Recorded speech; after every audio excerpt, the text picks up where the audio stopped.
चल निकल। ये क्या कर रहा है? आप एक लफ्ज भी मत बोलिए। एक लफ्ज? कौन सा लफ्ज? मेरा मतलब आप बीच में मत आइए। रुक जा। नाम का है रे तेरा? बाबू ये बाबू भैया मेरा नाम है, तेरा नाम कैसे रखता है? मेरा नाम है। और तू सुन, मैं इधर का मालिक हूँ, वॉचमैन नहीं हूँ। मेरा भी कुछ बोलने का हक बनता है। राम श्याम। अरे तू कोई भी आम हो, तू अपना सामान उठा और अंदर जा। मार साले का खोपड़ी तोड़ साले का। मेरा साले तोड़। अरे एक लफ्ज? कौन सा लफ्ज? मैं अब भैया पीछे मत बोलो। अरे भैया मैं इधर का मालिक हूँ, मैं वॉचमैन नहीं हूँ। मेरा भी कुछ हक बनता है बोलने का, है कि नहीं बात? तो भैया बाबू भैया कह रहे हैं मेरा भी कुछ हक बनता है बोलने का। वो क्यों बोल रहे हैं कि मेरा भी कुछ हक बनता है बोलने का? क्योंकि बाबू भैया है मकान के मालिक। वो खुद कह रहे हैं मैं इस मकान का मालिक हूँ, वॉचमैन नहीं। तो भैया इस मकान के वो क्या है? मालिक है। यानी कि मालिक बोले तो वो मकान के ओनर है मुन्ना, वो मकान के ओनर है। तो सर आज क्या बात होने वाली है? शानदार जानदार। आज सर बात होने वाली है इसी कहानी की, इसी शानदार बात की। अगर कोई मकान का मालिक है तो उसके लिए हाउस प्रॉपर्टी के अंदर क्या ट्रीटमेंट दिया गया है। तो दोस्तों पहले एक शॉर्ट में बात बता देता हूं। अब तक हम क्या पढ़ चुके हैं सर? अब तक हम पढ़ चुके हैं 23A 23B और घर जाओ और 3 घंटे सो लो वैकेंसी 23A चार सेक्शन हम पढ़ चुके हैं। और आज शुरुआत करते हैं बाबू भैया की नजरों से कि भाई ये मकान के अगर मालिक बाबू भैया है तो बाबू भैया के लिए टैक्स ट्रीटमेंट क्या होगा, हाउस प्रॉपर्टी में क्या लिखा है। सर ऐसा तो हमारे लिए भी है, आप भी अपने मकान के मालिक है, यानी आपके पिताजी भी अपने मकान के मालिक है। मैं जिस घर में बैठा हूँ आए करें तो भैया उस घर का मालिक भी मैं ही हूँ, यानी कि मेरे लिए भी ये घर भी मेरे नाम पे। तो मेरे लिए क्या ट्रीटमेंट है? सबसे पहली बात तो ये, जो मकान का मालिक होता है वो किराया किसे देता है ना? अब पर्सनल लेवल पर जाना, सर पापा मम्मी को देते हैं। ये नहीं पूछ रहा कि पापा मम्मी को देते हैं नहीं देते, लेकिन अगर मम्मी मकान के मालिक है या पापा मकान के मालिक है तो क्या खुद को किराया देते होंगे? नहीं ना। अगर बाबू भैया मकान के मालिक और खुद उस मकान में रह रहे हैं तो बाबू भैया खुद को थोड़ी किराया दे रहे हैं। श्याम किराया दे रहा है, अक्षय कुमार किराया दे रहा है, लेकिन बाबू भैया किराया खुद को सेल्फ रेंट नहीं पे करते। अगर सेल्फ रेंट नहीं पे करते, तुम ना सुनो बहुत ध्यान से, बहुत खतरनाक बात। अगर सेल्फ रेंट नहीं पे करते तो जीएवी का क्या होगा सर? जीएवी का राइट। तो जब आप फॉर्मेट बनाओगे सबसे पहले क्या लिखोगे? हम जीएवी तो खेल रहे हैं, GAV minus municipal tax paid by owner, right. फिर क्या बचता है? एनएवी। ठीक है मुन्ना, अब मुझे बताओ जीएवी क्या लिखूं? क्या खुद को किराया दे रहे हो? एक्चुअल रेंट तो नील होगा।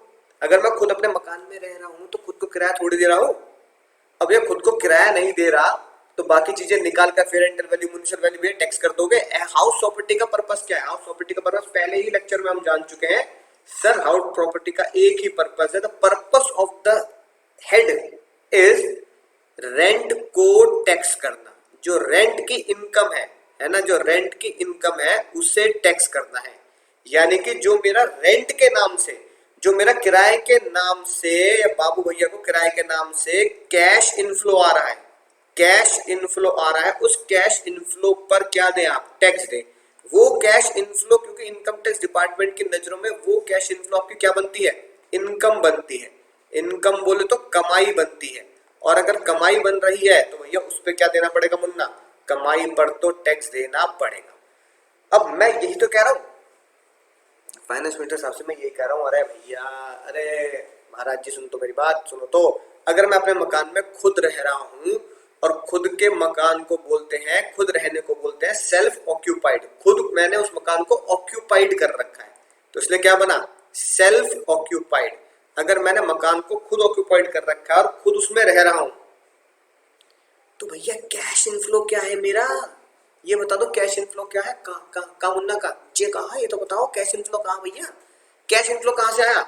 अगर भैया कैश इनफ्लो नील है, अगर मुन्ना मुन्नियों कैश इनफ्लो अगर नील है तो यही मैं फाइनेंस मिनिस्टर साहब को समझा रहा हूं सर, कैश इनफ्लो नील है तो भैया जीएवी जबरदस्ती क्यों निकाल रहे हो आप? फिर रेंटल वैल्यू मानकर, म्युनिसिपल वैल्यू मानकर, whichever is higher, standard rent मानकर, विच एवर इज लोअर, ये सब कर करा के जीएवी निकालने की जरूरत ही क्या है? जब आपका पर्पस ही क्या था, रेंट पे टैक्स लगाना, और जब रेंट ही नहीं है तो फिर टैक्स क्यों लगा रहे हो, ये बताओ। तो भैया मैं तो नहीं खेलूंगा fair rental value, municipal value, whichever is higher, higher है ना। इस हिसाब से अगर आप खेलने लगे तो पता क्या होगा, बहुत तगड़ा नुकसान होगा। कैसे, सोचो। Fair rental value, municipal value, whichever is higher. मान लो fair rental value 1 lakh, municipal value 1.5 lakh, whichever is higher 1.5 lakh, है ना। स्टैंडर्ड रेंट, मान लो स्टैंडर्ड रेंट आ रहा है 2 लाख, ठीक है, whichever is lower 2 lakh, right. और उसके बाद क्या आएगा सर, उसके बाद आ जाएगा आपका एक्चुअल रेंट। एक्चुअल रेंट क्योंकि आप खुद मकान के मालिक हैं और आप सेल्फ ऑक्यूपाइड करते हैं, तो एक्चुअल रेंट हो गया निल। अब निल हो गया तो विच एवर इज लेस, जो एक्सपेक्टेड रेंट आया, और निल विच एवर इज हायर लेते हैं, हायर लेके क्या आएगा 2 लाख। अगर हायर लेके 2 लाख अमाउंट आ रहा है तो मुन्ना क्या 2 लाख रुपए यहां लिख दूं और फिर सीधा सारी कैलकुलेशन करके उस पर टैक्स दे दूं। इससे बढ़िया क्या करता हूं, टाइम निकाल के लटक जाता हूं पंखे पे मैं। गंदी बात, गंदी बात है कि नहीं बात। शाहिद कपूर आगे नाचते हुए कह रहे सर आप अपने पर्पस को कैसे भूल रहे हैं। अगर आप इस तरीके से fair rental value, municipal value, ये सारी चीजें निकालते जाएंगे, ये सारी चीजें निकालते जाएंगे तो सर टैक्स का पर्पस तो फेल हो जाएगा। टैक्स का पर्पस क्या है, सिर्फ कैश इनफ्लो पर टैक्स लेना, सिर्फ कैश इनफ्लो पर टैक्स लेना। तो फिर भैया कैश इनफ्लो पे अगर टैक्स निल आएगा, क्योंकि मेरा कैश इनफ्लो ही निल है, तो फिर fair rental value, municipal value का झोलझाल क्यों कर रहे हो सर। उसकी वजह से तो विच एवर इज हायर लेते हैं एंड में, और whichever is higher end में आएगा तो 2 लाख रुपए मेरी वैल्यू बनेगी। तो भैया 2 लाख रुपए पे टैक्स दे दूं जबरदस्ती, जबकि मेरा कैश इनफ्लो क्या है, निल है। तो सर मैं लटक जाऊंगा किसी दिन।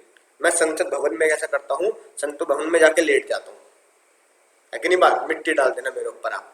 तो फाइनेंस मिनिस्टर का दिल पिघल गया, उन्होंने कहा अरे यार हम जानते हैं fair rental value, municipal value, whichever is higher, higher और standard rent whichever is lower, जिसे हम एक्सपेक्टेड रेंट बोलते हैं। एक्सपेक्टेड रेंट और एक्चुअल रेंट आपका सेल्फ ऑक्यूपाइड में निल आएगा, तो विच एवर इज हायर, हमेशा एक्सपेक्टेड रेंट की वैल्यू आएगी जो 2 लाख थी, ठीक है। तो हम ये अत्याचार तुम्हारे ऊपर नहीं करते, जाओ जी लो अपनी जिंदगी, जा सिमरन जा, जी ले अपनी जिंदगी।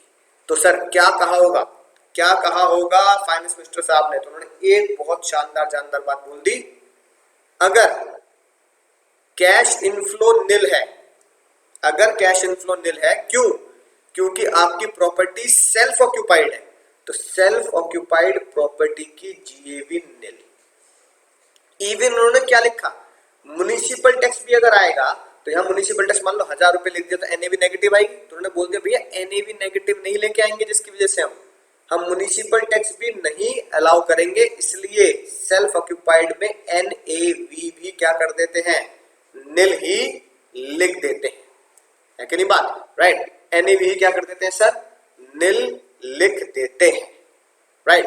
इसलिए उन्होंने बोला कि अगर जीएवी निल लिख देंगे तो म्युनिसिपल टैक्स अगर आपका 1000 रुपए भी है, जो आप, है ना, राइट। वैसे मुंबई कॉर्पोरेशन को अगर आप टैक्स देंगे 1000 रुपए तो नेगेटिव में एनएवी आएगी। तो भैया हम माइनस में नहीं लाना चाहते, इसलिए हम कह देते हैं आपकी जीएवी निल है तो म्युनिसिपल टैक्स भी हम नहीं घटाएंगे, आप सीधा एनएवी निल लिखे, बात खत्म।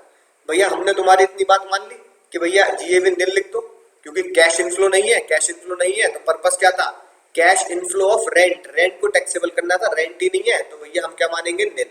तो भैया एक बात तुम हमारी मान लो, म्युनिसिपल टैक्स पे भी कर रहे होंगे तो भी हम इसको नहीं घटाएंगे, राइट। अ बिग नो, इसलिए एनएवी क्या लिखेंगे, निल। यानी इन शॉर्ट सर ने क्या बोल दिया, अगर आपकी एनएवी है ना निल है तो वो सिर्फ एक ही केस होगा, सेल्फ ऑक्यूपाइड प्रॉपर्टी। ठीक है सर, एक बार देख लेते हैं क्या लिखी है बात। देखो क्या लिखी है बात, section 23(2)(a) property which is in the occupation of owner, एक ऐसी प्रॉपर्टी जिसमें ओनर खुद रहता है कि नहीं बात, ओन रेजिडेंस, राइट। यानी अपने घर में वो अपने लिए खुद रहता है, तो उस केस में लिखा ना, केस 4 के केस में आप क्या करेंगे, एनएवी, सीधा एनएवी, जीएवी छोड़ो, याद रखना ये बात, जीएवी क्या निल मत लिखना, सीधा एनएवी क्या लिखेंगे, निल लिखेंगे। ठीक है सर, बात समझ आ चुकी है, मजा ही आ चुका है। अगली बात सुनो, बहुत ही मजेदार। अब भैया तुम्हारी जॉब लगी, बहुत ही शानदार, बहुत जानदार। लेकिन पता ये लगा कि सर जॉब अपने शहर में ही लगी, जॉब लगी है बहुत दूर जहां खट्टे नहीं है अंगूर। ठीक है, मान लो चलो बेंगलुरु में जॉब लग गई। अब तुम रह रहे हो भैया मान लो नोएडा में, है कि नहीं बात। अब बैंगलोर में जॉब लग गई है, नोएडा में तुम रह रहे हो। ठीक है, तुमने पूछा कंपनी से सर जॉब तो लग गई, माँ बाप बूढ़े, माँ बाप वृद्धाश्रम में छोड़ा हूं उन्हें, बताओ क्या कहेगी दुनिया। तो भैया कंपनी का मालिक का दिल पिघल गया, कंपनी का दिल पिघल गया। कंपनी ने बोला चलो एक काम करते हैं, हम तुम्हें मकान, है ना, जिसे आप जानते थे सैलरी हेड में RFA, भैया हम तुम्हें RFA मकान दे देते हैं, कंपनी ने जहां तुम्हें अपॉइंट किया है। अब तुम्हें RFA मिल गया भैया, क्या कि नहीं बात, बेंगलोर में, राइट। अब नोएडा का मकान, है ना, नोएडा का मकान जो है आपका, जिसमें तुम अभी तक खुद रह रहे थे, राइट, वो तुमने पापा को कहा पापा मकान खाली कर देते हैं, राइट, और चिंता मत करो बाबा मैं आपके साथ ही रहूंगा, अलग नहीं रहूंगा पापा, हम कंपनी के मकान में रहेंगे, बेंगलोर में वहां जॉब लग गई है तो खाली करके चलो नोएडा, ओ चलो बेंगलोर, चलो बेंगलोर। पापा ने एक बहुत बढ़िया सलाह दी, पापा ने कहा एक काम करते हैं मुन्ना, खाली रख के करना क्या है ना, क्यों ना इसको रेंट पर दे देते हैं, रेंट पर। ठीक है, अब जैसे ही पापा ने कहा भैया रेंट पर दे देते, तुम फूट फूट के रोने लगे ऐसे।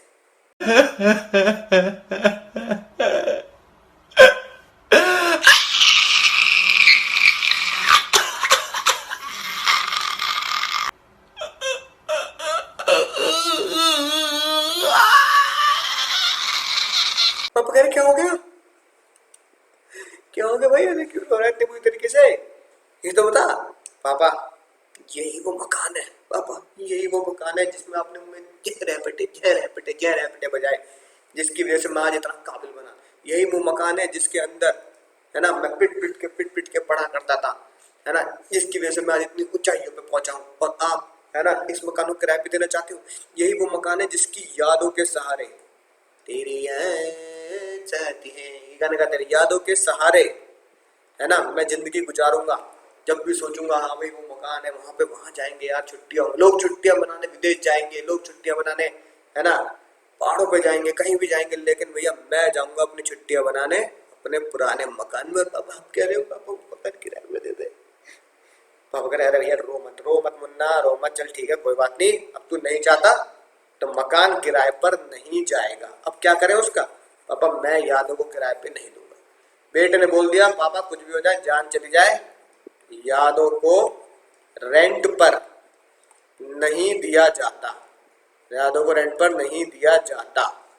अब क्या करें फिर, तो हुआ ये कि जो मकान था, है ना, नोएडा वाला, उस मकान के दरवाजे पर ताला लगा दिया गया और चाबी रखी आपने अपने पास, है ना, यानी चाबी किसके पास है, चाबी आपके पास है।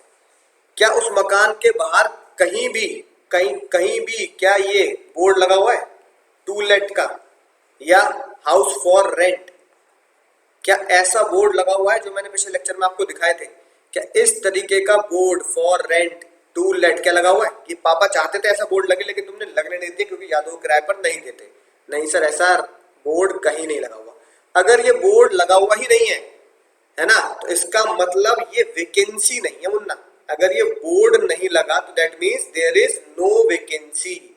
वैकेंसी तो जब होती जब यहाँ पर टू लेट का बोर्ड लटका होता, राइट, और मकान किराए पर नहीं गया होता, सिर्फ बोर्ड लटका रहता, भैया आ जाओ मकान किराए के लिए खाली, तो हम उसे वैकेंसी कहते हैं। लेकिन यहाँ पर टू लेट का बोर्ड लटका नहीं है, हाउस फॉर रेंट का बोर्ड लटका नहीं है, तो आप इसे वैकेंसी नहीं बोल सकते। मकान खाली जरूर है, चाबी किसके पास है, आपके पास है, लेकिन फिर भी आप इसे क्या नहीं कहेंगे, वैकेंसी नहीं कहेंगे, क्योंकि यहाँ पे टू लेट आउट का बोर्ड नहीं है। तो सर इसे क्या बोलेंगे, इसे फाइनेंस में इसे भी इक्वल टू सेल्फ ऑक्यूपाइड क्या बोला जाएगा सर, इसे भी इक्वल टू सेल्फ ऑक्यूपाइड बोला जाएगा सर, इसे भी इक्वल टू सेल्फ ऑक्यूपाइड ही बोला जाएगा, सेल्फ ऑक्यूपाइड ही बोला जाएगा। मुन्ना ये बात कहाँ लिखी है सर? ये बात लिखी है केस नंबर 5 में, property which could not be let out due to employment, property which could not be let out due to employment. Employment की वजह से कुड नॉट बी ऑक्यूपाइड, तुम उसको ऑक्यूपाई नहीं कर पा रहे, यानी उसमें रह नहीं पा रहे। किसकी वजह से सर? मैं रह नहीं पा रहा मकान में, मैं ऑक्यूपाइड नहीं कर पा रहा मकान को सिर्फ और सिर्फ एम्प्लॉयमेंट या बिजनेस की वजह से, कि मेरा बिजनेस या मेरा एम्प्लॉयमेंट किसी और क्षेत्र में है, उसकी वजह से मैं ये काम नहीं कर पा रहा, अपने मकान में खुद नहीं रह पा रहा। लेकिन मैंने उसके घर के बाहर टू लेट आउट का बोर्ड भी नहीं लगाया, ना ही उसके बाहर फॉर रेंट, मकान किराए के लिए खा लिया, ना ये बोर्ड लगाया। तो फाइनेंस मिनिस्टर साहब ने बोला, मुन्ना सेक्शन 23(2)(b) क्या बोलता है? यही बोलता है, if house can not be occupied by the owner, अगर एक मकान मालिक के द्वारा ऑक्यूपाइड नहीं है, रहा नहीं जा रहा उस मकान के अंदर, क्यों व्हाई दिस कोलाबिलिटी? क्योंकि एम्प्लॉयमेंट या बिजनेस उसका एक दूसरे प्लेस पर है। अब वो दूसरा प्लेस है ना, राइट, मोस्टली दूसरे शहर में होता है, सेम शहर में भी हो सकता है, जिसकी वजह से, क्योंकि उसका एम्प्लॉयमेंट और बिजनेस दूसरे शहर में है, दूसरी जगह पर है, जिसकी वजह से उसे उस एम्प्लॉयमेंट वाली बिल्डिंग में रहना पड़ रहा है ना, जो उसकी नहीं है। Building does not belong to him, building does not belong to him. तो क्या होगा? तो फिर हम क्या करेंगे सर? ऐसे मकान में है ना, जिसका ताला आपने लगाया और चाबी आपके पास है, और आप उस मकान में रह नहीं पा रहे because of the employment at other place, तो उसकी जीएवी और म्युनिसिपल टैक्स तो छोड़ो, उसकी एनएवी, नेट एनुअल वैल्यू ही क्या मानी जाएगी? निल मान ली जाएगी। बोलो सर, मजा ही आएगा सर, मजा ही आएगा सर। अब ये बताओ कितने मकान, है ना, अब ये बताओ एक तरीके से कितने मकान सेल्फ ऑक्यूपाइड माने गए? ठीक है ना, कितने मकान सेल्फ ऑक्यूपाइड माने गए? सर 2 मकान सेल्फ ऑक्यूपाइड माने गए। एक आपने केस 4 में पढ़ा है, जिसमें मैं एक्चुअली में खुद रह रहा हूँ, जो आपका और मेरा केस है, बाबू भैया का केस है, जिसमें हम एक्चुअली में खुद रह रहे हैं। और केस 5 जिसमें मैं रह नहीं पा रहा क्योंकि एम्प्लॉयमेंट मेरा कहीं और है या बिजनेस मेरा कहीं और है। 2 है, तो 2 सेल्फ ऑक्यूपाइड केस बने, यानी केस 4 और केस 5 दोनों ही क्या बने? केस 4 और केस 5 दोनों ही सेल्फ ऑक्यूपाइड है, केस 4 और केस 5 दोनों ही सेल्फ ऑक्यूपाइड है। इसलिए मैंने फाइनेंस मिनिस्टर को बोला, सर सेक्शन में थोड़ा आसान सा ही रख दो, है ना, सेक्शन 23 तो चल ही रहा है, कुछ ऐसा रख दो आसानी से याद हो जाए। फाइनेंस मिनिस्टर बोला, अच्छा आपको आपने बच्चों को क्या बताया सर? मैंने बताया कि भाई सेल्फ ऑक्यूपाइड के 2 केस बनते हैं, केस 4 केस 5 दोनों सेल्फ ऑक्यूपाइड के, एक में एक्चुअली में हम रहते हैं और एक में हम इसलिए नहीं रह पा रहे कि हमारी जॉब या बिजनेस दूसरी जगह पर है, लेकिन उस मकान की ताली हमारी जेब में है, हम उसे टू लेट या लेट आउट नहीं करने वाले। तो उन्होंने कहा 2 केस बताया आपने, केस 4 5, इसलिए सेक्शन भी 23(2). ए कौन सा? इसमें मैं एक्चुअली में खुद रह रहा हूं, सेक्शन भी 23(2). 23(2) मतलब 2 केस सेल्फ ऑक्यूपाइड के, 23(2) मतलब 2 केस सेल्फ ऑक्यूपाइड के, 23(2) मतलब 2 केस सेल्फ ऑक्यूपाइड के, 2 केस सेल्फ ऑक्यूपाइड के, 2 केस सेल्फ ऑक्यूपाइड के, राइट। ए में मैं खुद रह रहा हूं, राइट, और बी में मैं खुद नहीं रह पा रहा due to employment at other place. Sir ये आपने कुछ रेड पेन से कुछ लिख रखा है सर, ये जे बता दो सर, जे क्यों लिख रखा है आपने? ये इसलिए लिख रखा है कि बड़े राज की बात और बहुत ही शानदार केस है। केस आया भैया दिल्ली का, है ना, दिल्ली हाई कोर्ट का केस आया, जस्टिस अवध बिहारी, है ना, रोहतांगी, इनका केस है, राइट। जस्टिस है तो मतलब जज साहब का। अब सुनना, बहुत ही मजेदार केस है, जिससे तुम्हें और पता लगेगा 23(2)(b) की क्या कहानी है। जो भाई साहब अंकल जी ये हैं हमारे जज साहब, तो जज आपको बताइए भैया, जज जो होते हैं इनको तो मकान गवर्नमेंट की तरफ से मिलता है, भैया जज तो भगवान के बराबर हो गया। तो भैया जज भगवान को किसकी तरफ से मकान मिला है? हाउस मिला from government of India, Indian government से हाउस मिला, ठीक है ना। अब एक घर तो उनके पास ये है जो गवर्नमेंट ऑफ इंडिया ने उन्हें दिया कि भैया तुम इसमें रहो। एक उनका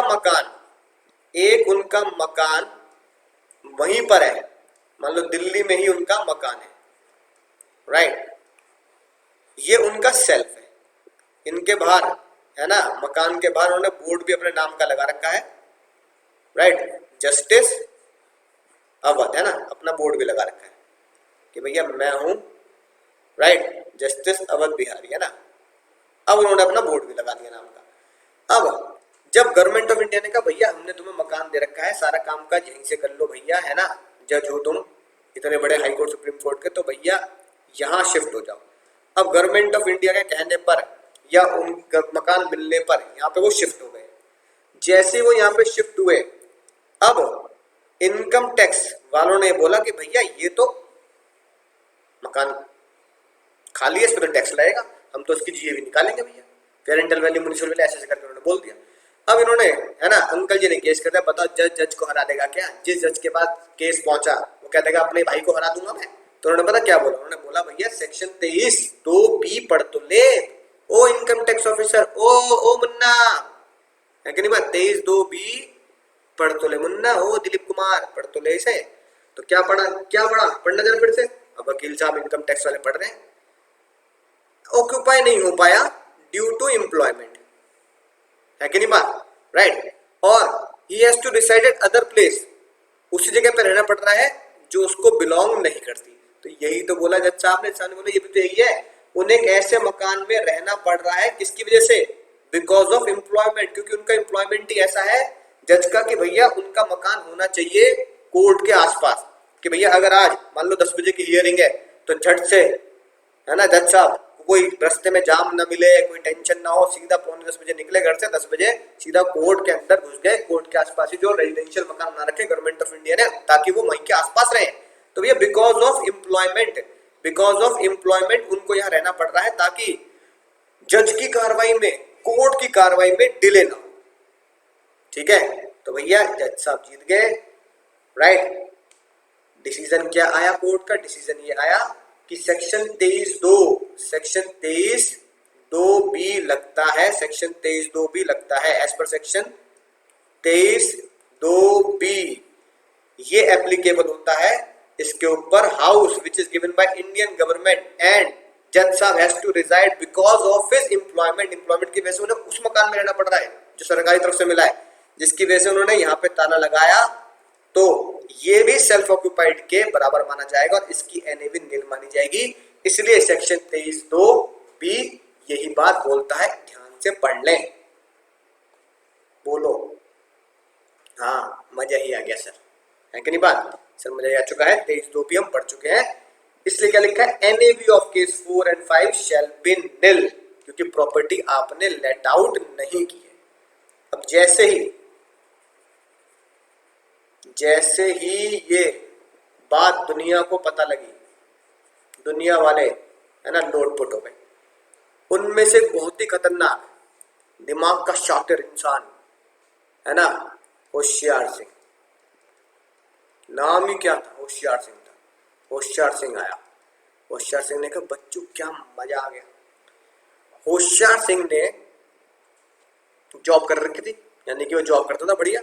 होशियार सिंह की सैलरी, होशियार सिंह की income under the head salary थी लेट से 5 लाख, राइट। अब तुम्हें बताइए 5 लाख पे तो आए, राइट, टैक्स निकालना पड़ेगा। चलो 5 लाख से ऊपर मान लेते हैं, मान लो होशियार सिंह की सैलरी थी 7 लाख, ठीक है, अब तो टैक्स निकलेगा ही, कोई टेंशन वाली बात नहीं है ना।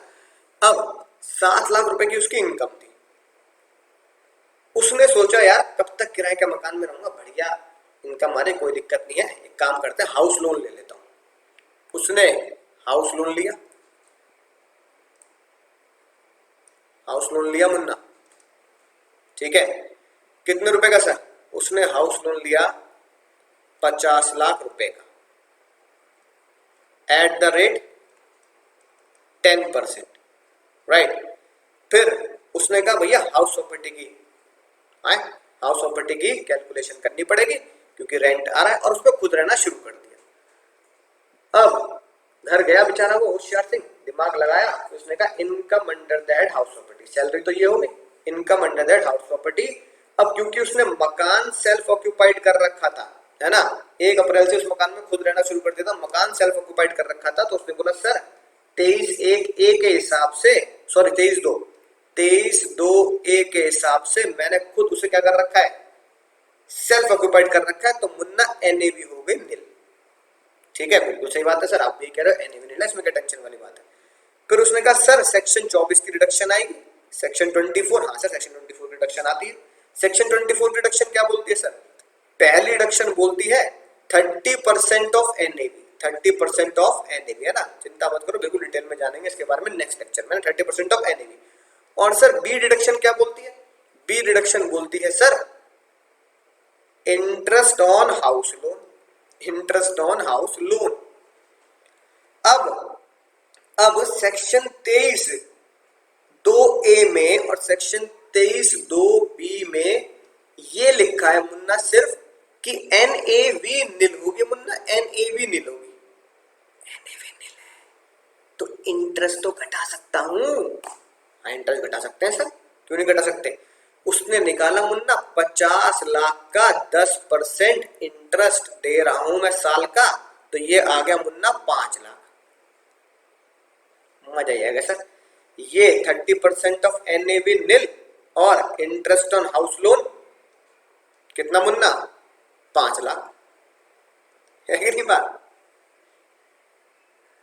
अब आंसर क्या है, ठीक है सर ये क्या कर रहे हो सर, माइनस में जाएगा, हाँ माइनस में जाएगा, इसे बोलते हैं लॉस, लॉस आया है ना 5 लाख रुपए, क्यों, एनएवी नील, एनएवी में से क्या करना है हमें मुन्ना, क्या लगा रखा है मैंने, माइनस का निशान लगा रखा, माइनस सेक्शन 24, माइनस सेक्शन 24 करूंगा तो क्या होगा 5 लाख, तो लॉस आएगा 5 लाख रुपए। अरे दादा 5 लाख का लॉस आया, 5 लाख का जैसे ही लॉस आया लोग हक्के बक्के रह गए। उसने कहा मुन्ना 5 लाख का लॉस आया, 5 लाख का लॉस जब आता है ना, अगर किसी हेड में अगर लॉस आ रहा है, जैसे 700 में लॉस आ रहा है, तो क्या सर फोड़ ले अपना क्यों सर बोल ले कि लॉस आ गया, ये अकाउंट्स नहीं है मुन्ना, ये अकाउंट्स नहीं है, ये टैक्स है, टैक्स, और टैक्स में लॉस आना खुशी की बात होती है सर, कैसे खुशी की बात होगी। अब तुम्हें लग रहा था सर 7 लाख पे टैक्स दूंगा मैं, तुम्हें बताइए स्लैब रेट तो बहुत अच्छे सिखाया मैंने, यहाँ से यहाँ तक नील, यहाँ से यहाँ तक 5, 10 ऐसे स्लैब रेट सिखाया, राइट, बिजली गिरी थी याद है, तो भैया स्लैब रेट से टैक्स दूंगा कोई बात नहीं। अब जैसे ही मैं 5 लाख लिखूंगा आउटर कॉलम में, ये मेरे आउटर कॉलम हो गया है ना, right, salary, right, house property, ये मुन्ना आउटर कॉलम हो गया। जैसे मैंने माइनस के 5 लाख लिखे, जैसे मैंने माइनस के 5 लाख लिखे, राइट, पीजीबीपी नील, कैपिटल गेन नील और अदर सोर्स भी नील। जैसे मैंने माइनस के 5 लाख लिखे, मेरी जीटीआई कितनी बनी सर, जीटीआई कितनी बनी मुन्ना, जीटीआई कितनी बनी, जीटीआई बनी sir 2 lakh, 7 lakh house property की इनकम माइनस के 5 लाख, जीटीआई बनी 2 लाख। अब मैं होशियार सिंह क्या बोल रहा है, कह रहा है सर मैंने कोई बेईमानी करी, बिल्कुल बेईमानी नहीं की, आपने ही लॉ में लिख रखा है, आपने ही लॉ में लिख रखा है कि अगर कोई भी इनकम किसी हेड की, यानी हाउस प्रॉपर्टी की स्पेशली लिख लो, अगर कोई भी स्पेशल इनकम हाउस प्रॉपर्टी की लॉस में आ जाती है तो वो दूसरे हेड से एडजस्ट हो सकती है। सर ये बात कहां लिख रखी है, ये बात इनकम टैक्स डिपार्टमेंट ने लिखी हुई है, जो मैं तुम्हें बाद में पढ़ाऊंगा, सिर्फ एक सेक्शन बताता हूं तुम्हें। सर ये बात लिखी है section 71, section 71 of income tax act क्या बोलता है, if there is a loss in one head, loss in one head, अगर किसी हेड में लॉस है, सैलरी में तो आ नहीं सकता ना मुन्ना, लॉस किस में आ सकता है सर, हाउस प्रॉपर्टी में आ सकता है, देखो आ रहा है, पीजी में भी आ सकता है। अगर एक किसी हेड में लॉस है, राइट, जैसे कि हाउस प्रॉपर्टी के हेड में लॉस है, देन सच लॉस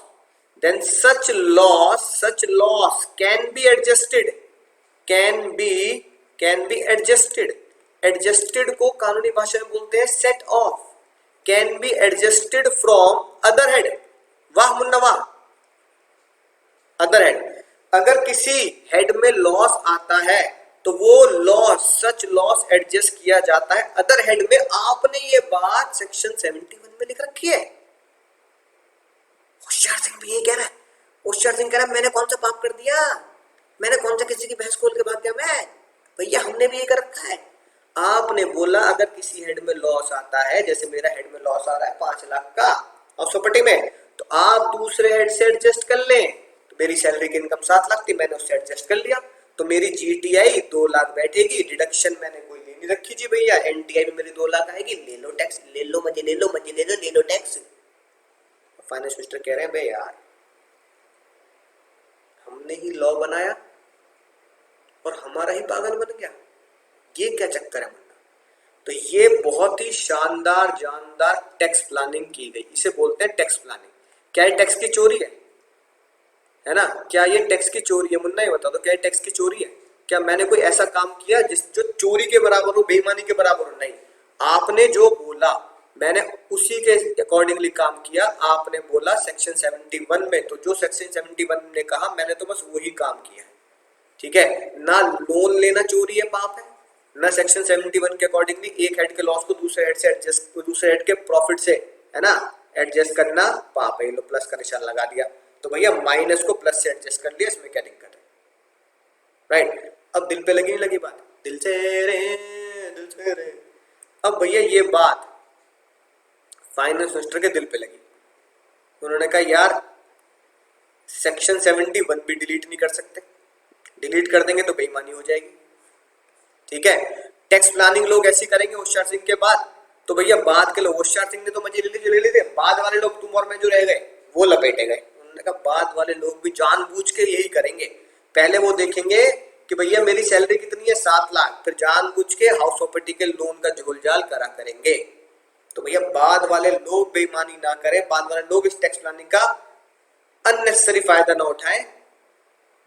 तो उन्होंने बहुत शानदार बात, है ना, इंसर्ट कर दी। उन्होंने कहा मुन्ना अब सुनना बहुत ध्यान से, ठीक है? उन्होंने कहा मुन्ना अगर आपकी प्रॉपर्टी सेल्फ ऑक्युपाइड है, ये लॉ किस लिए बना? Only and only and only, only and only and only self occupied. अगर आपकी प्रॉपर्टी सेल्फ ऑक्युपाइड है,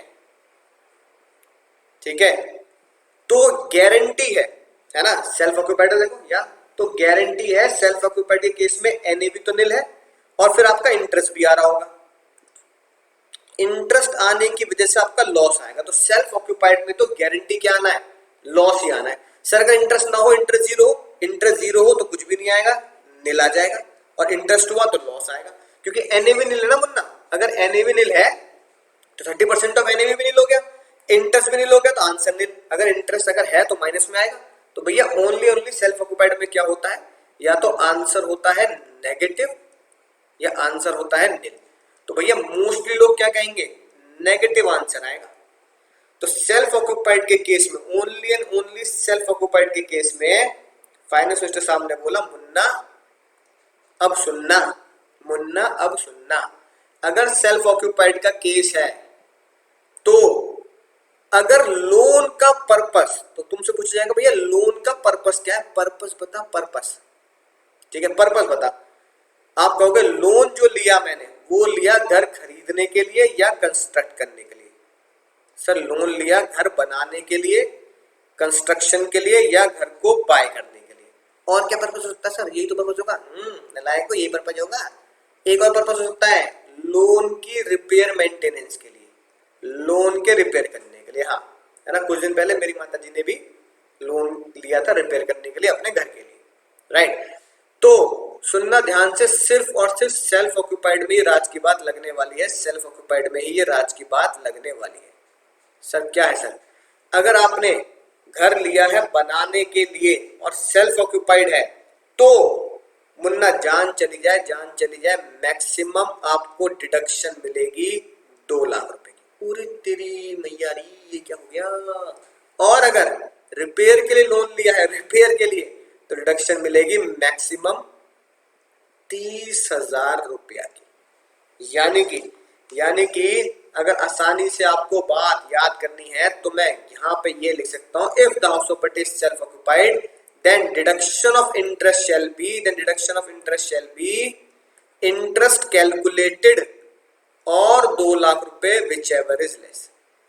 और अगर सेल्फ ऑक्युपाइड प्रॉपर्टी है और रिपेयर के लिए लोन लिया है तो interest shall be interest calculated, जितना आपने कैलकुलेट किया, और 30,000 रुपए which ever is less. Sir ये होगी बात बहुत ही खतरनाक। अब अपने इस केस में क्या होगा? सर अपने इस केस में क्या होगा जो आपने ये हमें बताया, अगर जे कैसे भैया, ठीक है, तो यहाँ पे अब जो होशियार सिंह ने किया बहुत साल पहले की बात है। अब क्या होगा? अब मैं कहूंगा लगा लो कांटे, यहाँ कांटे लगेंगे सर, ठीक है, क्योंकि मुन्ना अब इसमें कुछ अलग आपको झोलझाल करना पड़ेगा। फिर मैं यहाँ पे भी इसको हटाऊंगा, ठीक है ना, यहाँ फिर से सॉल्व करेंगे। अब क्या करके? सर ये वाला लॉ लगाकर। क्या हाउस प्रॉपर्टी सेल्फ ऑक्युपाइड है? लेट आउट है। House property sir self occupied है। सेल्फ ऑक्युपाइड है, लोन किसके लिए लिया? कंस्ट्रक्शन के लिए, रिपेयर के लिए। तो हमने मान लिया कि भैया यहाँ पे जो लोन लिया गया था 50 लाख रुपए का, है ना, अगर क्वेश्चन साइलेंट है तो क्या अज्यूम करेंगे? आपने अज्यूम कर लिया कंस्ट्रक्शन या परचेज के लिए लोन लिया था, ठीक है ना, construction at the rate 10%। Sir loan इसके लिए लिया गया। अब अगर इसके लिए लोन लिया गया तो मैं क्या लिखूंगा? मैं लिखूंगा 50 लाख का 10% interest is equal to interest calculated 5 lakh, और सेल्फ ऑक्युपाइड की लिमिट, और सेल्फ ऑक्युपाइड की limit 2 lakh, whichever is less, जो इसमें से कम है, राइट। तो 5 लाख और 2 लाख विच एवर लेस क्या बनेगा सर? 2 लाख बनेगा, राइट। एनए भी 2 लाख, इंटरेस्ट भी 2 लाख, तो फाइनल आंसर क्या आएगा? 2 लाख। तो आउटर कॉलम में कितना लिखूंगा? माइनस के 2 लाख। मुन्ना अब कम से कम कुछ तो है ना, कम से कम कुछ तो वैल्यू बढ़ेगी और आंसर आपका जीटीआई आएगा। पहले कितना आ रहा था सर? 2 लाख, अब जीटीआई पहुंच चुका है आपका 5 लाख रुपए। तो मेरे दोस्तों बात समझ में आ चुकी है इंटरेस्ट को कैसे कैलकुलेट करना है in case of self occupied property. तो चलिए दोस्तों देख लेते हैं कैसे लिखा है इस बात को लॉ में। तो छोटा सा एसआर के आपके लिए लाया हूं, लेकिन ये बात ध्यान रखना, ये एसआर के सिर्फ काम आने वाला है अगर आपकी property only and only self occupied है। सर क्या कहता है ये एसआर के? सबसे पहली बात तो ये लोन लिया हो आफ्टर 1/4/99, है ना, आफ्टर या ऑन, है ना, 1/4/99 को लोन लिया हो या 99 के बाद लिया हो। सर बहुत साल बीत गए, बहुत साल। तो क्वेश्चन में थोड़े चांस कम होते हैं कि लोन पीरियड आपका 99 से पहले का कर दे, 1 अप्रैल 99 से पहले का कर दे, लेकिन फिर भी याद रखना है लोन लिया आफ्टर 99, यानी क्वेश्चन में 99% लोन 1/4/99 यानी कि 1 अप्रैल 1999 के बाद ही लोन मिलेगा। दूसरी बात, लोन का पर्पस क्या है? लोन लेने का पर्पस है या तो आपने अपनी प्रॉपर्टी यानी घर को परचेस करना है या कंस्ट्रक्ट करना है। ठीक है सर, बात समझ में आ गई। 1 अप्रैल 1999 के बाद लोन लिया हो और वो कंस्ट्रक्शन या परचेस के लिए लिया हो। अगर कंस्ट्रक्शन के लिए लिया है मुन्ना, अगर कंस्ट्रक्शन के लिए लिया है तो वो कंस्ट्रक्शन 5 साल में पूरा हो गया हो। 5 साल कहां से लेने हैं? जिस साल आपने लोन लिया उस साल को एंड कर दो और फिर 5 साल ले लो। तो बोले तो अगर क्वेश्चन में आया, सुनना ध्यान से, अगर क्वेश्चन में आया भाई साहब ने लोन लिया, होशियार सिंह ने लोन लिया मुन्ना, मान लो जून 2010 में, क्वेश्चन में कुछ ऐसे लिखा हुआ है ना कि जून 2010 में लोन लिया है, राइट। तो उसका कंस्ट्रक्शन, और लोन का पर्पस क्या है? परचेज नहीं, कंस्ट्रक्शन में तो टाइम लगेगा। उसका कंस्ट्रक्शन खत्म हो चुका हो 5 साल के अंदर। तो 5 साल कैसे करूंगा? पहले जून 2010 वाला ईयर एंड कर दो। जून 2010 वाला ईयर एंड कब होगा सर? ये होगा एंड 31 मार्च 2011। 31 मार्च 2011 को एंड हो गया। अब जब ये ईयर एंड हो गया, अब यहां से 5 साल गिनने हैं। तो पहला साल है ना मार्च 2012, फिर 13, 14, 15 और 16, यानी कि मार्च, है ना, 31 मार्च 2016 तक, 31 मार्च 2016 तक क्या हो चुका हो? कंस्ट्रक्शन कंप्लीट हो चुका हो। तो एक तरीके से देखा जाए तो ये तो पूरे साल मिल गए भाई। 31 मार्च 2011 से 31 मार्च 2012, 1, 2, 3, 4, 5 साथ के साथ यहां से लेकर यहां तक भी तो एक्स्ट्रा टाइम मिल गया, 11 महीने का, 10 महीने का। हाँ सर वो भी मिल गया। अब एग्जाम में क्या बच्चे गलती करते हैं, एग्जाम में जब ये क्वेश्चन थोड़ा सा ट्रिकी बना के पूछ ले जाता है तो बच्चा बस यही, भैया बच्चे को ये गलती नहीं होती, भैया ये पॉइंट क्या करना है, ये पॉइंट क्या करना है, पॉइंट क्या करना है, ये सब उसे आता है। एग्जाम में पूछते छोटी छोटी बातें, जो ना छोटी छोटी बातें लंबी हो जाती हैं, ऐसे ही बैठे बिठाए यूं ही नींदें उड़ जाती हैं, ऐसे छोटे छोटे पॉइंट लंबे हो जाते हैं और फिर घर आके एग्जाम देने के बाद बैठे बिठाए यूं ही नींदें उड़ जाती है, ये तो गलत हो गया, कैसे नंबर होंगे पता नहीं, कैसे पास होंगे। तो एग्जाम में बच्चे को दिया गया होता है, भैया मान लो फॉर एग्जाम्पल जो भी ईयर दिया गया हो कि जून 2010 को लोन लिया, 5 साल में, उसके दिमाग में तो 5 साल में कंप्लीट होना चाहिए, तो वो क्या करता है, वो जून 10 से शुरू कर देता है, जून 10, जून 11, जून 12, जून 13, जून 14, जून 15, तो 1 2 3 4 5 जून 15 तक कंप्लीट हो जाना चाहिए। तो आपके हिसाब से नहीं, एक नालायक बच्चे के हिसाब से जो गहराई में नहीं पढ़ रहा उसके हिसाब से तो जून 15 में या जून 15 तक कंस्ट्रक्शन हो जाना चाहिए, पर एक्चुअली डेट जून 15 नहीं है, एक्चुअल डेट है मार्च 16, 31 मार्च 16 तक कंस्ट्रक्शन कंप्लीट हो जाना चाहिए। फिर क्वेश्चन में लिखा होगा कंस्ट्रक्शन कंप्लीट हुआ 15 मार्च 2016 को। अब वो तो कह रहा है भैया जून 15 तक हो जाना चाहिए तभी ये लॉ लगेगा, जून 15 तक हुआ नहीं तो इसका मतलब इसे फिर है ना इसकी डिडक्शन वगैरह नहीं मिलेगी, तो हो जाएगा गलत। इंस्टीट्यूट कह देगा लगा लो काटे, भैया एमसीक्यू में आ गया या कि नहीं बात, तो गलत हो जाएगा, नहीं हो जाएगा सर, बिल्कुल हो जाएगा, क्योंकि जिसकी डेट जून 2016 नहीं, जून 2015 नहीं, 31 मार्च 2016 है। कैसे सर, जिस ईयर को लोन लिया उस ईयर को अंत करें 31 मार्च पे जाके, फिर वहां से प्यार से 5 साल गिनना शुरू कर दें, फिर अंतिम डेट हमेशा ही हमेशा आपकी 31 मार्च ही बैठेगी। तो ये बात तो फिक्स है सर, 5 साल जब गिनूंगा तो एंड डेट हमेशा 31 मार्च ही बैठनी है, जैसे 31 मार्च 16 और आगे 17 18 ऐसे बैठेगी।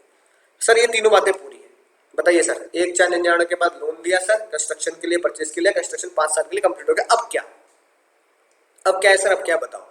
तो मुन्ना अब ये है, आपको जो डिडक्शन मिलेगी सेल्फ ऑक्युपाइड प्रॉपर्टी में इंटरेस्ट की, उसकी लिमिट बनेगी इंटरेस्ट कैलकुलेटेड, जैसे हमने अभी करा सर 5 लाख और 2 लाख रुपए आए, विच एवर इज लेस। ठीक है सर, बात समझ में आ चुकी है। सर दूसरा एरो क्यों बना रखा है, अब मुन्ना सोचो, ये सारे के सारे पॉइंट क्या है, ये सारे के सारे पॉइंट प्लस में, तीनों पॉइंट प्लस में, इसका मतलब तीनों क्या गाना गाते हैं, जन्मों के साथ ही हम साथ साथ हैं, ये हम साथ साथ है, ये वाला गाना गाते हैं। ठीक है मुन्ना, राइट, ये तीनों एक साथ, हम मिले तुम बने, एक दूसरे के लिए गाना गाते हैं। इनमें से एक बच्चा छूटा तो क्या होगा, तो पता क्या होगा बच्चन साहब की तरह, और भाई आए अगर इनमें से एक बच्चा छूटा तो समझा मुन्ना सुरक्षा का चक्र टूटा है, तो एक भी बूंद वेस्ट नहीं होना चाहिए, सुरक्षा का चक्र नहीं टूटना चाहिए। ठीक है, आए समझ गए सर। इसका मतलब क्या है, अगर लोन लिया, कैसे सर, लोन लिया बिफोर 1/4/99, ठीक है, 1 अप्रैल 1999 से पहले लोन लिया है, या फिर ये वाला पॉइंट पूरा है, मैंने 1/4/99 के बाद ही लोन लिया है, बट मैंने किया क्या, लोन का पर्पस क्या निकला, रिपेयर। समझ में बात, मैंने 1/4/99 के बाद लोन लिया तो ये वाला पॉइंट पूरा कर दिया, लेकिन लोन का पर्पस परचेज कंस्ट्रक्शन नहीं था, रिपेयर था, तो मैं इस साइड आ जाऊंगा अपने। राइट, या फिर आप क्या बोल सकते हो, या फिर आप बोल सकते हो सर मैंने लोन लिया 1/4/99 पे, लोन लिया 1/4/99 के बाद, 1/4/99 के बाद लोन लिया, ये पॉइंट मैंने पूरा कर दिया सर, ये पॉइंट पूरा कर दिया, बिग राइट। कंस्ट्रक्शन के लिए लिया, ये पॉइंट भी पूरा कर दिया सर, कंस्ट्रक्शन के लिए लिया, लेकिन जब मैं तीसरे पॉइंट पे पहुंचा, है ना, पहला दूसरा तीसरा, जब मैं तीसरे पॉइंट पे पहुंचा तो पता लगा कंस्ट्रक्शन 5 साल के अंदर कंप्लीट नहीं कर पाया, चूक गया भैया, चूक गया, निशाना चूक गया भैया, निशाना चूक गया, 5 साल के अंदर कंस्ट्रक्शन कंप्लीट नहीं कर पाया, तो फिर आप यहां आ जाओगे, यानी आपने पहला पॉइंट पूरा कर दिया, दूसरा पॉइंट पूरा कर दिया, पर तीसरा पॉइंट पूरा ना किया, यानी कि construction not complete, construction not complete in 5 year. Sir ये गुनाह कर दिए मैंने, यानी इन तीनों में से एक भी बच्चा छूटा, सुरक्षा का चक्र टूटा। यानी अगर पहला पॉइंट है ना, अगर पहला पॉइंट पूरा नहीं है तो आप इस साइड आ जाएंगे, अगर ये वाला पॉइंट पूरा नहीं है तो आप इस साइड आ जाएंगे, इसका मतलब रिपेयर के लिए होगा। अगर तीसरा पॉइंट पूरा नहीं है तो आप इस साइड आ जाएंगे, और अगर आप इस साइड आ चुके हैं तो मुन्ना लिमिट आपकी कर दी जाएगी इंटरेस्ट कैलकुलेटेड। जितना इंटरेस्ट कैलकुलेट किया, जैसे हमने कैलकुलेट किया 5 लाख और 30,000 रुपया लेस। बहुत ध्यान से इस एसआरपी को बनाएंगे और याद रखेंगे ये एसआरके सिर्फ और सिर्फ सेल्फ ऑक्युपाइड प्रॉपर्टी पे लगता है, लेट आउट पे नहीं लगता। लेट आउट पे नहीं लगता, इसका मतलब सर क्या है? लेट आउट में कोई लिमिट नहीं है, यानी इसका मतलब राज की बात, खतरे की बात क्या बनाएंगे? रेड पेन से लिखना जहां भी एसआरके बना रहे हो अपने नोट में, क्या? No limit in let out. बोले तो केस नंबर 1 हो, केस नंबर 2 हो, केस नंबर 3 हो, कोई लिमिट नहीं है केस 1 2 3 में, राइट? केस 4 और 5 में ही ये लिमिट है। 99, अगर तीनों बातें पूरी होती है 99 के बाद कंस्ट्रक्शन 5 साल में कंप्लीट, इंटरेस्ट कैलकुलेटेड और 2 लाख। अगर इन तीनों में से एक भी बालक छूट जाता है, यानी कि लोन 99 से पहले था या फिर रिपेयर के लिए था या फिर कंस्ट्रक्शन कंप्लीट नहीं कर पाए, तो मुन्ना इंटरेस्ट कैलकुलेटेड और 30,000 विच एवरेज लेस, इसलिए पीछे मैंने और लगाया। इनमें से कोई एक बालक छूट गया तो गए खल्लास। ठीक है सर, बात समझ में आ चुकी है? उम्मीद है मजा ही आ चुका होगा। अब सर ये जो आपने जितनी बातें बता दी, सर ये जो आपने जितनी बातें हमें बता दी, ये कितने घर के लिए? भैया सर हमारे पास पैसा बहुत है, पैसे की कमी नहीं है मेरे पास सर। 1 नहीं 2 नहीं 4 4 5 5 अपने नाम पे मकान है। तो फाइनेंस मिनिस्टर ने बोला क्या? ओ मुन्ना ओ अमीर सुन ले, ओ दिलीप कुमार सुन। भैया होगा क्या? होगा ये कि आपके लिए लॉ में लिख दिया गया है, अगर आपकी प्रॉपर्टी सेल्फ ऑक्युपाइड है, अगर आपकी प्रॉपर्टी सेल्फ ऑक्युपाइड है, सेल्फ ऑक्युपाइड की एनएवी निल होती है, तो मैक्सिमम 2 घर की एनएवी ही निल मानेंगे, मैक्सिमम 2 घर की एनएवी ही निल मानेंगे। अगर आपके पास 3 घर है तो 2 घर की एनएवी निल और एक घर को जबरदस्ती टैक्स करना पड़ेगा। इसलिए क्या लिखी है बात इसमें भी, 23(2)(b) में भी यही बात लिखी है। अगर भैया आपके 2 मकान हैं, जिन दोनों मकानों को छोड़कर आप किसी और मकान में जाके रह रहे हो वकील साहब, तो भैया मैक्सिमम आपके पास 2 क्या 3 क्या 4 मकान 5 मकान हो, मैक्सिमम 2 हाउसेस की एनएवी, मैक्सिमम 2 हाउसेस की एनएवी, मैक्सिमम 2 हाउसेस की एनएवी क्या मानी जाएगी? निल मानी जाएगी। ये बात बहुत बहुत बहुत बहुत ढंग से समझ लें सर। यानी कि कितने ही मकान हो, सिर्फ 2 हाउस होंगे जिनकी एनएवी निल मानी जाएगी। मेरे पास 3 हाउस हैं तो 2 की निल मानेंगे एनएवी और 1 की आप एनएवी निल नहीं मान सकते, उसको जबरदस्ती कैलकुलेट करके टैक्स निकाला जाएगा। वो हम सीखेंगे आने वाले लेक्चर्स में, चिंता मत करो, टेंशन नहीं, कोई बात नहीं है। दिमाग में चल रहा हो कैसे निकालूंगा सर, पहले ये तो सीख लो। वो कैसे निकालूंगा वो जरूर करेंगे। केस नंबर 6, हाँ केस नंबर 6 बाद में कराऊंगा। है कि नहीं बात? सर बात समझ में आ चुकी है? एसआर के बना लिया ये? हाँ सर बिल्कुल बढ़िया तरीके से बना लिया। पॉज करके बनाएंगे सर। ये बात देखो, ये लिखी, ये देखो, ये बात ये लिखी जो हमने पढ़ी। अगर इंटरेस्ट लिया गया है, यानी कि लोन लिया गया है जिसका इंटरेस्ट क्यों दिया जा रहा है? क्योंकि वो लोन है रिपेयर के लिए, रिन्यूअल के लिए, रिनोवेशन के लिए। तो मुन्ना 30, ठीक है, तो मुन्ना 30,000 की डिडक्शन मिलेगी जो ऊपर एसआर के मैंने बनाया। अब मुद्दे केवल हाउ एवर, अगर लोन 99 के बाद या 99 1/99 उसके बाद परचेज या कंस्ट्रक्शन, और कंस्ट्रक्शन कब में कंप्लीट हो गया मुन्ना? कंस्ट्रक्शन कंप्लीट हो चुका हो 5 साल। ये लिखी बात जो अंडरलाइन पे तुम्हारे नोट से, from the end of financial year in which loan is taken. अगर ये तीनों बातें एक साथ पूरी हैं तो इंटरेस्ट कैलकुलेटेड और 2 लाख विच एवरेज लेस की डिडक्शन मिलेगी। ठीक है मुन्ना, समझ में आ चुकी है बात? एकदम घुटनों तक पहुंच चुकी है। Deduction 2 lakh shall be allowed only if, deduction 2 lakh तभी मिलेगी जब जब जब जब जब जब सर आपने, यानी कि जिसको रिडक्शन चाहिए, आपके घर वालों को चाहिए, तो आपके पिताजी ने क्या किया हो? सर्टिफिकेट दे दिया हो इनकम टैक्स डिपार्टमेंट को, किससे लेकर, उस पर्सन से लेकर जिसको आपने इंटरेस्ट पे किया, यानी कि जिससे आपने लोन लिया। यानी सिंपल सी बात है, कहना क्या चाह रहे हैं, हाउस लोन तो बैंक से लेते हैं ज्यादातर हम, तो भैया बैंक से सर्टिफिकेट ले लेना।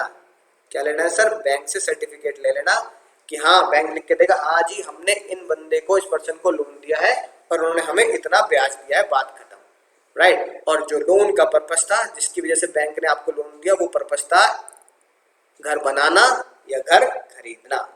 उम्मीद है सर समझ में आ चुकी होगी बात। सिंपल सर्टिफिकेट आपको लगाना है, ठीक है मुन्ना? हाँ सर बात समझ में आ चुकी है। सर कुछ क्वेश्चन दिख रहे हैं धनाधन धनाधन धनाधन, ठीक है। इन क्वेश्चंस को क्या करना है सर, होमवर्क में करना है बहुत शानदार जानदार तरीके से, क्योंकि तुम थोड़ा सा दिमाग लगाओगे तो मैं अगले लेक्चर में क्वेश्चन सॉल्व कर दूंगा सर। अब हम क्या करेंगे, हम कुछ भी नहीं करेंगे, अब हम जाएंगे थोड़ा सा पुरानी यादों में, धुंधली यादों में, जहां हमने कुछ क्वेश्चंस करने थे वैकेंसी, तो वैकेंसी की तरफ चलते हैं।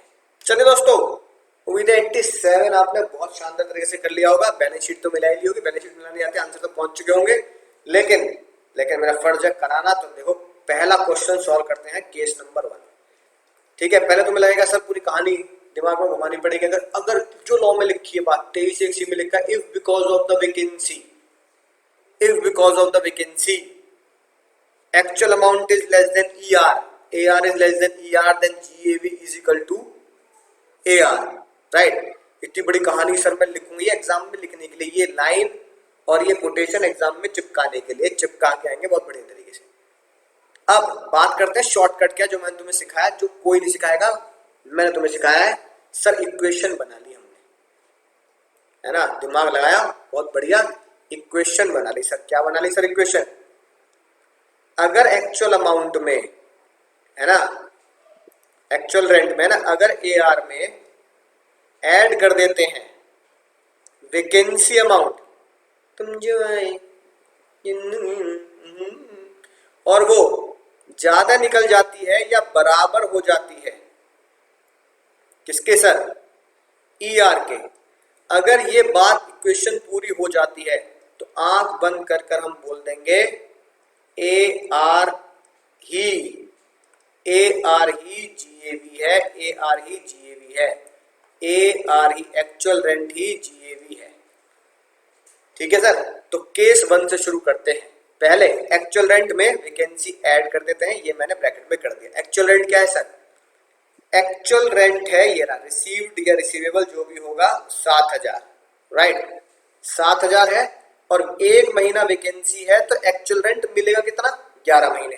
तो एक्चुअल रेंट हो गया सर 7000 इंटू 11, सर ये हो गया 77,000, ठीक है सर। एक्चुअल रेंट हो गया 7000 इंटू 11 77,000, प्लस वैकेंसी 1 महीने में उसके जीवन, और वो ये बोलता वैकेंसी तू नहीं होती मेरे जीवन में, तो बहुत ऊंचाई पे जाता। अब वो है तो कितने का नुकसान हुआ, या अगर वो नहीं होती तो कितने कमा लेता, कितने कमा लेता, और ये बता कितने कमा लेता। वो कहता मैं 7000 रुपए 1 महीना और कमाता, 7000 रुपए कमा लेता, यानी टोटल वो कमा लेता 84,000 रुपए, ठीक है, यानी 84,000 टोटल भाई तू कमा लेता, ठीक है। समझ में आगे बात। ER कैलकुलेट कैसे करेंगे, ER कैलकुलेट करने का सेम तरीका है जो हम सीखते आ रहे हैं। Fair rental value, municipal value, whichever is higher. Exam में फुल फॉर्म लिखनी है, शॉर्ट मत लिखना, नंबर कट जाएंगे। फेयर रेंटल वैल्यू पूरे साल की कितनी है सर, फेयर रेंटल वैल्यू है 9000, तो पूरे साल की कितनी हुई सर, 9000 इंटू 12। तुम तो मुझसे तेज कैलकुलेटर चला लेते हो, साथ साथ चलाते रहना, ठीक है, इतने रुपए। म्युनिसिपल वैल्यू कितनी है sir, 10,000, 10,000 into 12 1,20,000। Whichever is higher, higher क्या आ गया सर, 1,20,000। 1,20,000 को किससे कंपेयर करेंगे सर, स्टैंडर्ड रेंट से। स्टैंडर्ड कितना दे रखा है, 12,000 दे रखा है सर, 12 से मल्टीप्लाई करेंगे, 12,000 इंटू 12 सर 1,44,000, तो 1,44,000, ठीक है, और 1,20,000 जो एक्सपेक्टेड रेंट है, ER है। इन दोनों में से क्या कम है मुन्ना, इन दोनों में से क्या कम है, which ever is less sir, whichever is less आया 1,20,000, ठीक है मुन्ना। तो ER कितना लिख देंगे, ER यहां लिखेंगे आप 1,20,000। अब इक्वेशन पे फोकस करो। अगर AR प्लस वैकेंसी जो 84,000 है ज्यादा है या बराबर है, ज्यादा है या बराबर है 1/20 से, ज्यादा है या बराबर है 1/20 से, ये बताओ सर। ना ज्यादा है ना बराबर है, एआर और वैकेंसी कम है।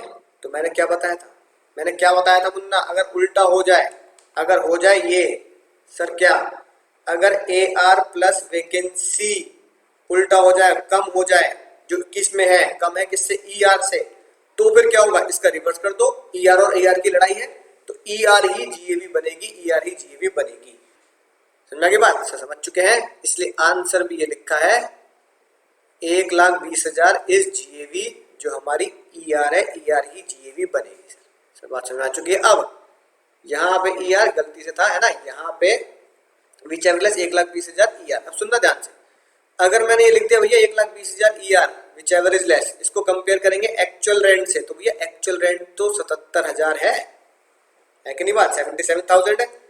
विच एवर इज हायर, तो विच एवर इज हायर भी क्या आएगा, विच एवर इज हायर भी 1,20,000 ही आएगा।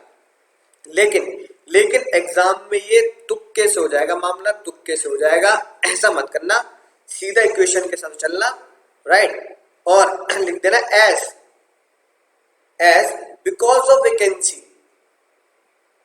As because of vacancy AR is not less than ER because of vacancy, because of vacancy, because of vacancy. AR is not less than AR, AR is not less than ER, AR is not less than ER, therefore ER is GAV। हम ER को ही क्या मानेंगे, GAV मानेंगे, simple सी बात लिख देना sir. ठीक है सर, बात समझ में आ चुकी है, मजा आ चुका है। दूसरा बताओ, अब गलती मत करना दूसरे में, ठीक है, जल्दी से इक्वेशन में सर डालते हैं, राइट, फिर देखते हैं क्या होगा। उम्मीद है सॉल्व आपने पहले ही कर लिया होगा। एआर बताओ कितना है, पहले एआर सर 11,500, ठीक है सर 11,500। कितने महीने वैकेंसी रही यहाँ भी सर, एक महीने, तो 11 महीने एआर मिलेगा सर, 1,26,500 सर, ये आया 1,26,500, ठीक है सर। वैकेंसी कितने महीने रही, एक महीने, ठीक है, एक महीने। हमने बोला यार से भैया तेरी जिंदगी वैकेंसी ना होती तो कितना कमा लेता, वो कह रहा मैं 11,500 और कमा लेता, वैकेंसी नहीं होती तो और एक महीने काम करता, तो टोटल कितने कमा लेता, प्लस 11,500 टोटल, वो कह रहा है सर मैं कमा लेता 1,38,000, ठीक है ना, 1,38,000, राइट, 11,500 इंटू 11, ठीक है ना, यहाँ 1,38,000 कमा लेगा। फिर बात किसकी आती सर, फिर से बात आती ईआर की। ईआर कैसे निकालते हैं, राइट, फॉर्मूला तुम्हें अब तो रट ही चुका है, fair rental value, municipal value, whichever is higher, higher और standard rent, whichever is lower, जो लोअर होता है वही हमारा ईआर होता है, ठीक है। अब चेक कर लेते हैं, fair rental value sir 13,000 into 12, 156,000, 156,000। Municipal value कितनी है सर, 9,000 इंटू 12, 108,000। इसमें से क्या कम है, क्या ज्यादा है sir, whichever is higher, 156,000। Standard rent कितना दे रखा है, 11,000, 11,000 into 12, 132,000। Whichever is lower, lower क्या है सर, लोअर आया है 132,000, राइट। तो भैया ईआर आ गया 1,32,000। अब इसको यहां पुट कर देते हैं सर 1,32,000। अब बताओ क्या ये क्वेश्चन पूरी होती है सर, 1,38,000 क्या ज्यादा है 1,32,000 से, बिल्कुल ज्यादा है सर, बिल्कुल ज्यादा, क्वेश्चन पूरी होती है। अगर ये क्वेश्चन पूरी होती है, AR plus vacancy is more than equal to ER, AR plus vacancy is more than ER, तो AR ही GAV बनेगी, AR ही GAV बनेगी। तो एग्जाम में कैसे लिखेंगे, एग्जाम में बिल्कुल वैसे लिखेंगे जो लॉ में लिखा है, as due to vacancy, due to vacancy AR is less than, ये तो लिखना पड़ेगा, वैकेंसी की वजह से AR हार रहा है, वैकेंसी की वजह से AR हार रहा है, as due to vacancy AR is less than ER, therefore GAV is equal to AR। अब बताओ इस क्वेश्चन में AR कितना है सर, AR पे फोकस करना है, 1,38 मत लिखाना GAV, बहुत सारे बच्चे बहतीगंगा में हाथ धो लेते हैं, 138 लिखाते हैं जीएवी। भैया ए आर कितना है वो जीएवी बनेगा। ए आर कितना है 126,500, तो 126,500 इज जीएवी। आंसर होगा sir GAV is equal to A R, यानी कि 1,26,500। तो यहाँ पर 500 ऐड कर देंगे, है कि नहीं बात। 1,26,500 इज आंसर। मजा आएगा सर। केस 3 बोले, केस 3 बोले बिना टेंशन के, केस 3 बोले। अब तो उम्मीद है सर समझ चुके होंगे बात, राइट। बताओ जल्दी केस 3 क्या है सर, चेक कर लेते हैं सर। ए आर कितना है, rent received actual rent 16,000, vacancy इस बार 2 महीने है, तो ए आर 10 महीने मिलेगा, है ना। 16,000 इंटू 10 यानी बोले तो 1,60,000। 1,60,000 मेरा इस बार क्या बनेगा सर, ए आर बनेगा। इसमें वैकेंसी अमाउंट ऐड कर दे, यानी कि कितने रुपए 2 महीने और कितने कमा लेता तो 32 दिन की वैकेंसी नहीं होती सर, 2 महीने और कमाता, यानी कि 16,000 इंटू तो 32,000 रुपए और कमा लेता। ठीक है, 32,000 और हो जाते, तो टोटल कितने हो जाते, टोटल कितने हो जाते सर 1,60,000 प्लस 32,000, तो ये हो जाते सर 1,92,000। सर ये वाली बात पूरी हो गई। ई आर निकालनी पड़ेगी सर, ई आर तो निकालनी पड़ेगी। ई आर निकालो जल्दी से, ई आर तो मुझे भी निकालनी पड़ेगी। Fair rental value, municipal value, whichever is higher. ठीक है, fair rental value, municipal value, whichever is higher. Fair rental value 16,000 into 12, 16,000 into 12 192,000, 192,000। Municipal value 18,000 into 12, 18,000 into 12, ये आ गया sir 216,000, 216,000। Whichever is higher 216,000। किससे compare करेंगे sir, इसको compare करेंगे standard rent. Standard rent कितना है सर 16,000 इंटू 12 यानी 192,000। Whichever is lower, lower आ गया सर 192,000, और जो विच एवर इज लोअर होता है वही मेरा ई आर होता है। तो ई आर कितना हो गया, ओ 192,000। ई आर भी क्या हो गया 192,000। मजा आएगा सर। अब क्या बताओ, इक्वेशन पूरी हो रही है नहीं हो रही है, इक्वेशन पूरी हो रही है नहीं हो रही है सर, बिल्कुल हो रही है सर। इक्वेशन में क्या बना रखा है, ए आर प्लस वैकेंसी अगर ज्यादा है ई आर से या बराबर है ई आर के, ए आर प्लस वैकेंसी अगर बराबर भी है ई आर के, ए आर प्लस वैकेंसी या तो ज्यादा है या ए आर प्लस वैकेंसी बराबर भी है ई आर के। हाँ सर यहाँ बराबर आ रही है, तो ए आर को ही, तो ए आर को ही जीएवी का ताज मिलेगा, ए आर को ही जीएवी का ताज मिलेगा। ए आर कितना है, ए आर कितना मुन्ना इस क्वेश्चन में, ए आर है सर 160, तो हमारी जीएवी क्या बनेगी 160। सर आंसर बिल्कुल मैच कर गया। और ये लिखेंगे as due to vacancy A R is less than और equal to E R, therefore GAV is equal to A are.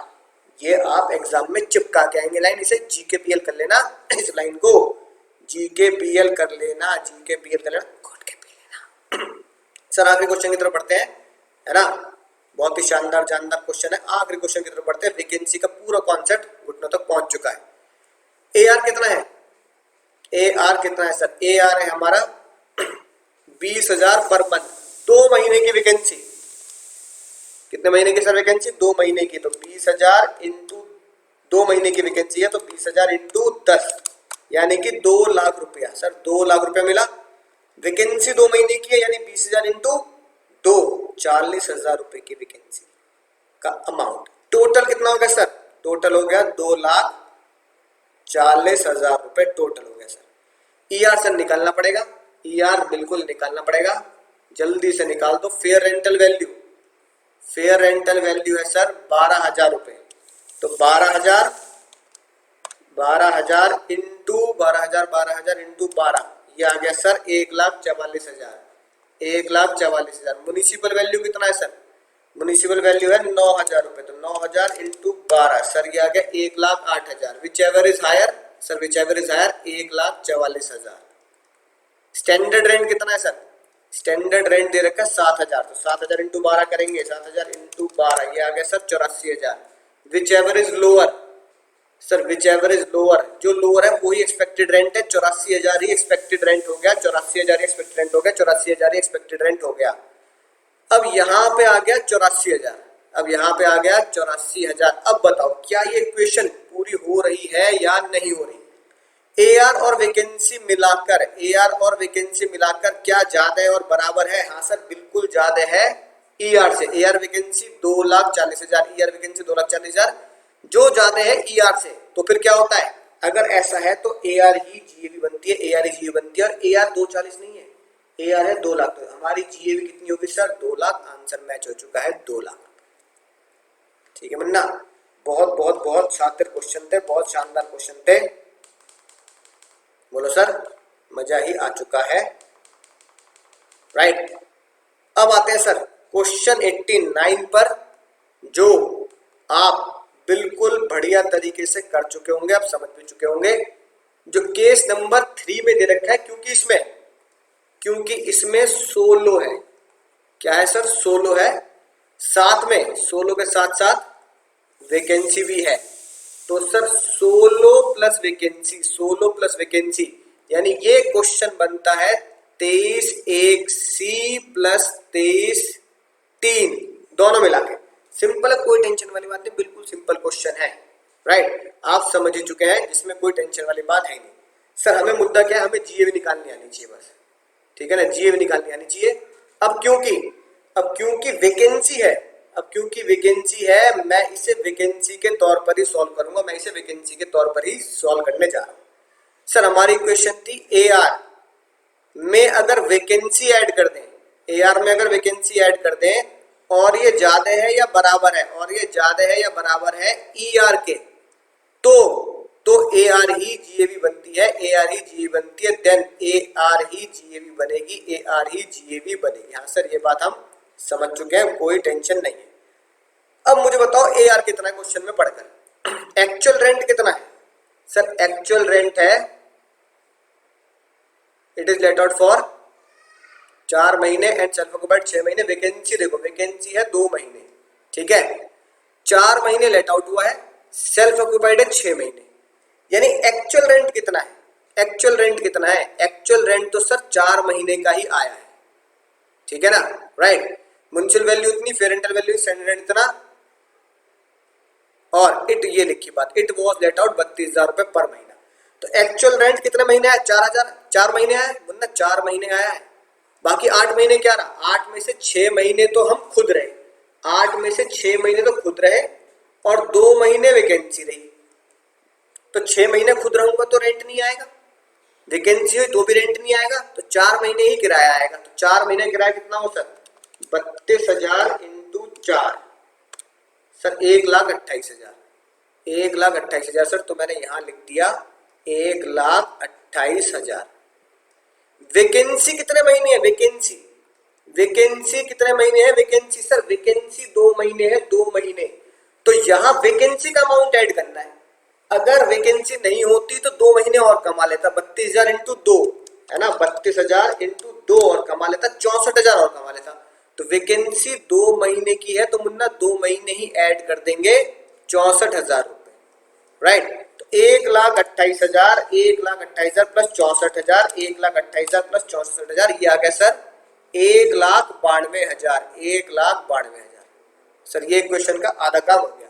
ER sir निकालना पड़ेगा, ER निकालना पड़ेगा। तो मैं सॉल्यूशन में से ही आपको चेक करा रहा हूं ER कैसे निकलता, बिल्कुल सिंपल तरीके से ER आपके सामने है, राइट।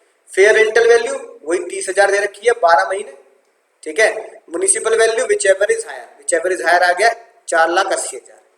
स्टैंडर्ड रेंट दे रखा है 38,000, 12 महीने, ठीक है। ये रहा विच एवर इज लोअर, तो विच एवर इज लोअर आया सर 4,56,000, राइट, 4,56,000, ठीक है। कितना हो गया सर ये? कितना हो गया सर ये? 4,56,000। ये हो गया एक्सपेक्टेड रेंट, इसी को एक्सपेक्टेड रेंट बोलेंगे। तो भैया ये एक्सपेक्टेड रेंट कितना हुआ? यहाँ कितना लिख दिया एक्सपेक्टेड रेंट? एक्सपेक्टेड रेंट यहाँ लिख दिया 4,56,000, 4,56,000। अब अगर ये होता या तो ये ज्यादा होता, यानी 1,92,000 4,56,000 से ज्यादा होता, या 1,92,000 4,56,000 के बराबर होता। अगर 1,92,000 AR प्लस वैकेंसी ज्यादा होती ER से, तो AR ही GAV बनती, तो AR ही GAV बनती, तो AR ही GAV बनती, ठीक है ना। या फिर 1,92,000 AR प्लस वैकेंसी बराबर होती ER के, तो फिर AR GAV बनती। सर 1,92,000 है, ना ये ज्यादा है ना ये बराबर है 456 के, तो फिर ई आर को ही जीएवी बनानी पड़ेगी। तो ई आर ई मेरा क्या बनेगा, जीएवी बनेगी, क्योंकि ये वाली इक्वेशन प्रूफ नहीं हुई, दिस इक्वेशन नॉट प्रूफ। अगर इक्वेशन प्रूफ नहीं होती तो ई आर ई जीएवी बनेगी, इसलिए आंसर क्या दे रखा है, जीएवी इज 4,56,000। सर मैच हो चुका है। हाँ, नीचे ये प्यार भरी लाइन जरूर लिख के आएंगे जो ये लिखी है, if there was no vacancy. सुनना, ये एग्जाम की लाइन है जो हमें हर हाल में लिखनी है एग्जाम में, इसे GKPL कर लेना एग्जाम के लिए, GKPL, ठीक है, गोड के पी लेना।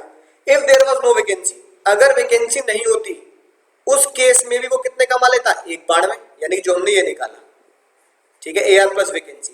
अगर उसकी जिंदगी में वैकेंसी नहीं होती तो 2 महीने और कमाता, उसकी जिंदगी वैकेंसी नहीं होती 2 महीने और कमाता, तो 1,92,000 तो कमाता।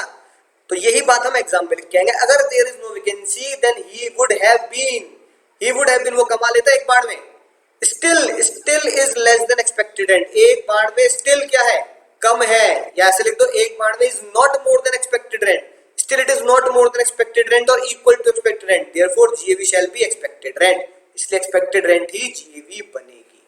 ठीक है ना। तो सर सबसे खास बात क्या है सर, आंसर तो समझ चुके हैं, क्वेश्चन भी सॉल्व कर चुके हैं कि सर वैकेंसी होगी तो वैकेंसी का फॉर्मूला लगा के ही सॉल्व करना है, लेकिन सर सबसे ज्यादा खास बात है ये वाली जो आखिरी में लाइन लिखी है, ये एग्जाम में हमें याद करके आनी है और यही हमें एग्जाम में लिख के आनी है चाहे कुछ भी हो जाए।